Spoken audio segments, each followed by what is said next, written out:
Problem is that most people don't understand that what may be a legitimate business transaction could be a money laundering exercise. And particularly here in Argentina, where you have a culture that allows people to buy real estate or businesses with cash, which is an activity prohibited in most other countries. But in your culture, it's acceptable and it's allowable. But unfortunately, most drug dealers carry large amounts of cash because that's how they make their living.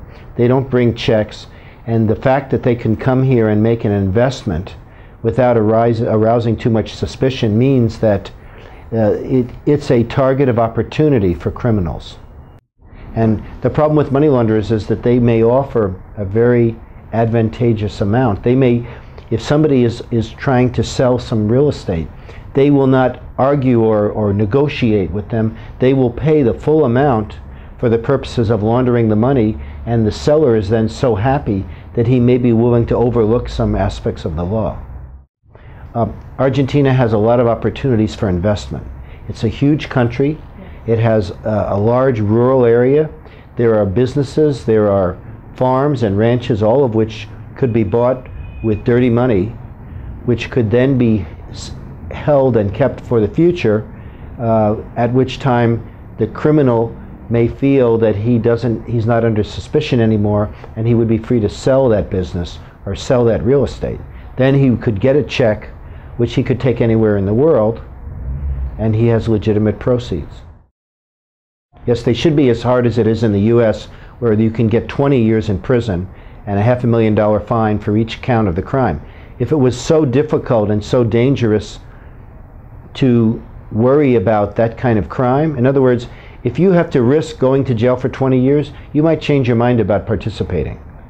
Also, in the United States, we seize and forfeit all your assets. So when you do come out of jail, you have nothing left, because we sell your house, the government sells all your businesses, takes all your cash, everything you have belongs to the government. So you're broke and you can't do it again.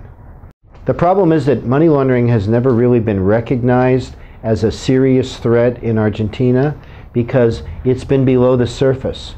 Argentina is not a drug-producing country. It's not a drug transit country. But people launder money here very quietly and very effectively. So Colombian drug traffickers have been coming to Argentina since the early 1980s to invest here. And it's time that we catch them and throw them out and seize their property and give that property back to Argentinians for whom they should be the owners. You do not need to have foreign criminals owning property, bribing officials, and affecting the way you live. Because remember, if I'm paying a lot of money for property, that means the property you want to buy will cost you more. If I'm buying all of the Range Rovers, you won't be able to buy one cheap.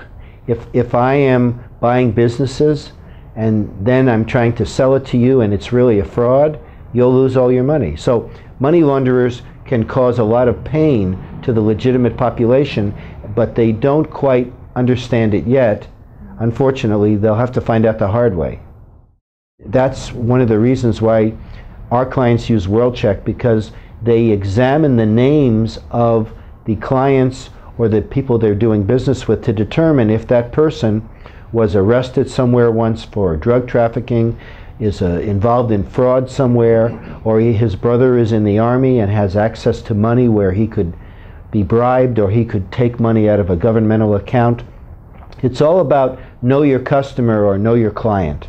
And as long as the banks will establish that a client is legitimate and his business is legitimate, that goes a long way towards reducing the risk.